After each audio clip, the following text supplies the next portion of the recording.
वर्ग 3 मेंस के लिए टेस्ट सीरीज ज्वाइन करिए, जहां पर कि आपको 2024 की पीवाईक्यू, 2022 के न्यू एफएलटीज, 8000 से भी ज़्यादा एमसीक्यूज मिल रहे हैं बाइलिंगुअल, वो भी डिटेल्ड एक्सप्लेनेशन के साथ। यह सारी फैसिलिटी आपको देखने को मिलेगी। परिश्रम ग्रुप की लिंक तो आपको मिलती ही है। और विस्तृत व्याख्यान के साथ, विस्तृत व्याख्या जब आप देखेंगे ना, प्रश्न एक आएगा 2024 के हैं, कहीं नहीं मिलना ये देखिए बाइलिंगुअल दिया हुआ है पूरा का पूरा हमने कंटेंट। यहाँ पर आप देखेंगे ये इंग्लिश बाइलिंगुअल है, बाइलिंगुअल पूरा कंटेंट है, यहाँ पर आप देख सकते हो। और किसी भी प्रश्न का आप जब देखोगे ना, बाइलिंगुअल ही देखने को मिलेगा। जैसे कि 40 धरोहर पूछी गई, पूरा का पूरा बाइलिंगुअल दिया, उसके बाद जो आवश्यकताएं थी उसकी, वो तक हमने दे दी, ताकि आप उनको एक बार कर पाओ ऊपर ऊपर, ताकि आपको याद रहे। अब जैसे 40 धरोहर में कैसी क्या धरोहर थी वो तक बताया, ए टू जेड कवर किया। डिस्क्रिप्शन में सक्सेस क्लासेस की लिंक हमने दी हुई है। एप्लीकेशन को डाउनलोड करिए और वर्ग 3 मेंस के लिए टेस्ट सीरीज को ज्वाइन करिए। धन्यवाद। Welcome to success classes. आशा करता हूँ कि आप सभी स्वस्थ होंगे और आपकी तैयारी बेहतरीन चल रही होगी। आज जो अभ्यर्थी वर्ग 3 की तैयारी, मेंस की तैयारी बहुत ही ईमानदारी के साथ कर रहे हैं, उनसे एक महत्वपूर्ण हम बात करेंगे कि आप तैयारी तो कर रहे हैं, आपने प्री के टाइम पे भी अच्छी मेहनत करी और अब आप मेंस में भी जी जान से लगे हुए हैं और आप ये सोच रहे होंगे कि इस बार मुझे सिलेक्शन लेना है। यदि आपका डेडिकेशन बहुत सही रहा ना, तो आपका सिलेक्शन इस बार 100% हो जाएगा। बस एक चीज़ आपको सोच के चलना है जब आप तैयारी करो। मैं तैयारी कर रहा हूँ, लेकिन हो सकता है कि मेरा कॉम्पिटिटर मुझसे ज़्यादा तैयारी कर रहा हो। यह चीज़ आपके दिमाग में रहेगी, कंपटीशन दिमाग में रहेगा, तो आप और ज़्यादा मेहनत करेंगे। इस कंपटीशन के दिमाग में आने से दो चीज़ें बनेंगी। एक तो हो सकता है कि डर लगे कि यार इतना कंपटीशन है, मेरा प्री में कम स्कोर रहा, एवरेज स्कोर रहा, मैं कैसे compete कर पाऊँगा, कैसे दूसरों को पीछे कर पाऊँगा। कंपटीशन की रेस है, यहाँ पे तो आपको पीछे करना पड़ेगा। एक चीज़ आपने सुनी होगी, एक कहानी, खरगोश और कछुए की कहानी सुनी हुई होगी कि कछुआ निरंतर चलता रहता है और आगे निकल जाता है, क्योंकि कछुआ आगे पहुंच जाता है, क्योंकि खरगोश जो रहता है वो बीच रास्ते में सो जाता है। लेकिन आज का समय थोड़ा सा चेंज हो गया है। यदि हम इस कहानी को थोड़ा सा चेंज करें, आपको खरगोश ही बनना पड़ेगा, खरगोश की तरह ही आपको दौड़ कर जाना पड़ेगा। बस एक चीज़ याद रखना है कि बीच में आपको कहीं पे रास्ता यदि आराम वाला मिले तो आपको सोना नहीं है। आपको ऐसा यदि जिस दिन लगने लगे कि मेरा कॉम्पिटिटर मुझसे बहुत पीछे रह गया है, मेरी तैयारी काफ़ी अच्छी है, उस दिन आपको सतर्क होके तैयारी में लगा रहना है कि अभी मैं रेस में हूँ, अभी मेरा फाइनल सिलेक्शन नहीं हुआ है। तब तक आपको दौड़ना पड़ेगा, तब तक आप दौड़ेंगे नहीं, तब तक काम नहीं चलने वाला। यानी आपको खरगोश की तरह ही आपको चलना पड़ेगा। बस थोड़ी सी खरगोश की एक चीज़ को आप हटा दीजिएगा, ठीक? तो फिर देखिएगा आप कितना तेज़ी से ग्रो करेंगे। आपका स्कोर जो भी आने वाला हो, प्री में आपका स्कोर जो भी हो, लेकिन मेंस में आप बहुत अच्छा स्कोर कर पाएंगे यदि आपने इन जितना भी अब आपके पास समय बचा है, हम 3 महीने मान के चलें, या 2.5 या 3 महीने, तो इन 2.5 या 3 महीनों में से जिस भी लेवल पे जाके आप पढ़ सकते हो, आपको कुछ लिमिटेड कंटेंट ही पढ़ना है। बहुत ज़्यादा पीएससी लेवल के कंटेंट को तो आपको देखना नहीं है, लेकिन उस कंटेंट में भी आप औरों की तुलना में ज़्यादा अच्छे लेवल का कंटेंट पढ़ो, ये ज़्यादा ज़रूरी है। इसमें दो चीज़ें सामने आएंगी मुख्य रूप से। एक होंगे जो कोचिंग पे डिपेंडेंट होंगे टोटली, एक होंगे जो बुक पर भी डिपेंडेंट होंगे, और कुछ अभ्यर्थी ऐसे भी हो सकते हैं जो दोनों पे निर्भर कर रहे होंगे, कोचिंग से भी पढ़ रहे हैं और सेल्फ स्टडी भी कर रहे हैं। तो एक चीज़ याद रखिएगा, कोचिंग से या यूट्यूब से पढ़ने वाले लगभग हर अभ्यर्थी कहीं ना कहीं किसी न किसी कोचिंग के माध्यम से पढ़ तो रहा होगा या ऑफलाइन पढ़ रहा होगा। जितनी वैकेंसी नहीं आएंगी उससे कई गुना ज़्यादा अभ्यर्थी तो ऑफलाइन एडमिशन ले रखा है। ऑफलाइन एडमिशन लेने के साथ साथ ऑनलाइन कोर्सेज में भी ज्वाइन है। मतलब यदि हम बात करें तो कोचिंग करने वाले अभ्यर्थियों की संख्या लाखों में है। लाखों अभ्यर्थी कहीं ना कहीं से प्रत्यक्ष अप्रत्यक्ष रूप से कोचिंग लेकर तैयारी कर रहे हैं। क्या आप खुद सोचिएगा, क्या इन सभी अभ्यर्थियों का सिलेक्शन हो जाएगा? जितना कंटेंट मुझे पढ़ाया गया उतना ही कंटेंट तुम्हें पढ़ाया गया, उतना ही कंटेंट तीसरे अभ्यर्थी ने पढ़ा, तो क्या सिलेक्शन उतने कंटेंट में तीनों का हो जाएगा? नहीं होने वाला। सिलेक्शन किसका होगा? मान लीजिए वो एक तीसरा अभ्यर्थी है जो कि वो पढ़ रहा है, कंटेंट कर रहा है, यूट्यूब से भी पढ़ रहा है, बुक्स वगैरह भी देख रहा है, उसके अलावा जितना उसको बताया गया उसके अलावा अपने हिसाब से भी कुछ नया कंटेंट देख रहा है, नई नई चीज़ों को पढ़ रहा है। उसने स्पेस के प्रश्नों को देखे, प्री के प्रश्नों को उनको उसने देखा, उसको लगा कि लेवल अच्छा रहा था, तो वो अपने हिसाब से भी अलग अलग चीज़ों पे कमांड बनाने की कोशिश कर रहा है। शिक्षक ने जो भी पढ़ा दिया, सर या मैम ने जो भी पढ़ाया, उसके अलावा भी वो अपने एफर्ट्स वहाँ पे लगा रहा है, अपने प्रयास लगा रहा है। उसने मान लीजिए पर्यावरण में सोलर सिस्टम पढ़ा, ग्रहों के बारे में पढ़ा, जितना टीचर्स ने पढ़ाया उतना तो उसने पढ़ा ही पढ़ा, इसके अलावा अपने मन से भी उसने कुछ और कोशिश करी, तो इस अभ्यर्थी का सिलेक्शन अच्छे से होगा और अच्छी रैंक के साथ में होगा। तो आपको ये करके चलना है कि केवल टोटल 100% किसी पे बिलीव करके नहीं चलना है कि इसने कह दिया केवल यही कर लो। थोड़ा सा आपको अपना दिमाग भी लगाना है, अपने हिसाब से भी थोड़ा एक्स्ट्रा पढ़ना है। जितना पढ़ा दिया गया है केवल उतना सफिशिएंट नहीं होने वाला है, वो पर्याप्त इसीलिए हम नहीं कहेंगे। उतने कंटेंट को तो हज़ारों अभ्यर्थियों ने पढ़ा हुआ है, जितनी वैकेंसी नहीं आने वाली उससे ज़्यादा, कई गुना ज़्यादा अभ्यर्थियों ने उतने कंटेंट को पढ़ा हुआ है। क्या उन सभी का सिलेक्शन होगा? सिलेक्शन उसका होगा जो उस कंटेंट के अलावा भी कुछ और प्रयास करके और अध्ययन कर रहा होगा, उसके सिलेक्शन के चांसेस ज़्यादा बढ़ जाएंगे।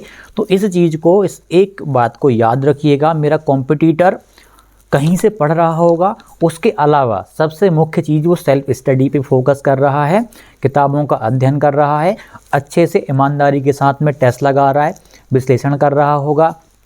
तो यह चीज़ आपके दिमाग में रहनी चाहिए कि वो व्यक्ति इतनी मेहनत कर रहा है, वो 8-8 घंटे पढ़ रहा है। मान लीजिए आपके पास में 3 महीने हों और 3 महीने आपको 7-8 घंटे पढ़ना हो, और आपको पता है कि 3 महीने बाद मेरी जॉब लग जाएगी, मेरा नाम आ जाएगा मेरिट में, तो आप खुद बताइए 3 महीने तक आप क्या मेहनत नहीं करेंगे? आप जी जान लगा देंगे, क्योंकि आपके पास 3 महीने बाद गवर्नमेंट जॉब होने वाली है। तो इन 3 महीनों के लिए आपको पूर्ण रूप से समर्पित होना पड़ेगा तैयारी को लेकर के। फिर देखिए आपका सिलेक्शन कैसे नहीं होता। जब मैंने तैयारी करी थी, आप विश्वास नहीं करेंगे, सीटेट के एग्ज़ाम की तैयारी कर रहा था, उसके बाद ये अपना एग्ज़ाम भी आ गया था। मतलब पढ़ने के अलावा कुछ था ही नहीं, जब देखो तब पढ़ना है, रीड करना है, टेस्ट लगाना है, 2 चीज़ चलती थी। पूरा कंटेंट कर लिया, कंटेंट का रिवीजन करता था मैं, ओनली रिवीजन के बाद जितने ज़्यादा टेस्ट होते थे बस वही लगाता था। इसके अलावा और कुछ ज़्यादा एक्स्ट्रा नहीं किया।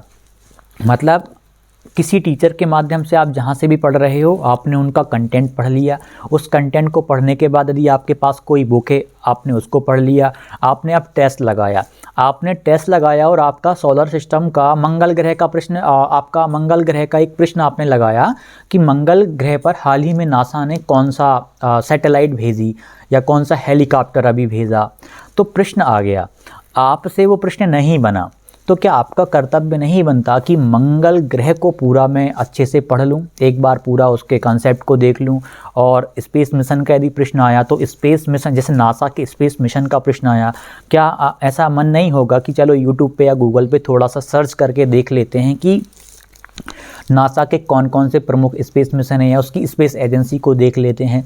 जो अभ्यर्थी इस टेक्निक के हिसाब से चलेगा, फिर देखिए आपका सिलेक्शन कैसे नहीं होता। यह कि आप अभ्यास करें और जब टेस्ट लगाएं, टेस्ट लगाने के बाद एक चीज़ ईमानदारी से करिएगा, कहीं पर भी आप टेस्ट लगाएं, आपका यदि टेस्ट सही हो जाए, क्वेश्चन यदि गलत हो जाए तो आप खुद उस टॉपिक को करने की कोशिश करिएगा, चाहे गूगल करना हो, आप यूट्यूब पे करना हो, आप अपने नोट्स देखो, जिस भी तरीके से आपको करना है उस कंटेंट को आपको फिर से कर लेना है, रिवीजन करना है कि यार इसमें मैं वीक रह रहा हूँ। जैसे कि प्रश्न पूछा गया वन्य जीव अभ्यारण्य का, एक जैव विविधता का पूछा गया कि जैव विविधता का एक्ट भारत में कब लागू हुआ, तो फिर आपका ये प्रश्न गलत हो गया, आपने जैव विविधता के उस अधिनियम को तो पढ़ा ही पढ़ा, उसके साथ साथ पर्यावरण से संबंधित जितने भी अधिनियम हो सकते हैं उनकी डेट्स आपने याद करी, वो क्यों लागू किए गए वो आपने पढ़ा। जो अभ्यर्थी इस तरीके से तैयारी करेगा, प्रश्न गलत होने के बाद में उस टॉपिक को और अच्छे से करेगा, फिर देखिए आप, जैसे मान लीजिए एक नाइट्रेट के द्वारा एक डिसीज़ होती है ब्लू बेबी सिंड्रोम करके, नाइट्रेट की अधिकता के कारण। यदि आपका ये प्रश्न गलत हो गया, फिर आप कोशिश करिएगा कि मुख्य डिसीज़ कौन कौन सी हैं वो आप याद करिए। जैसे पारा की वजह से कौन से डिसीज़ होती है, जैसे कि कैडमियम की वजह से इटाई होती। तो फिर आप ना प्रमुख डिसीज़ आप याद करेंगे तो ज़्यादा बेटर रहेगा। तो यही चीज़ मैं कहना चाह रहा हूँ, कंपटीशन बहुत है, लेकिन उस कंपटीशन में सिलेक्शन उन लिमिटेड लोगों का ही होगा जो अपने हिसाब से भी एक्स्ट्रा चीज़ों पे फोकस कर रहे होंगे। जितना कंटेंट पढ़ा सो पढ़ा, उसके अलावा भी हमें अन्य तरीके में प्रयास करना है, क्योंकि उतने कंटेंट को हर अभ्यर्थी पढ़ रहा है कहीं ना कहीं से। यदि मान लीजिए कोई सी ये बुक आई मार्केट में, मान लीजिए किताब आई, अच्छी किताब है, सबने बता रखा कि बहुत शानदार किताब है, पढ़ लोगे तो सिलेक्शन हो जाएगा, और पता चला कि यही किताब 50,000 अभ्यर्थी लेके आ गए, 50,000 अभ्यर्थियों ने ही इस किताब को पढ़ लिया, क्या सारे बच्चों का सिलेक्शन हो जाएगा?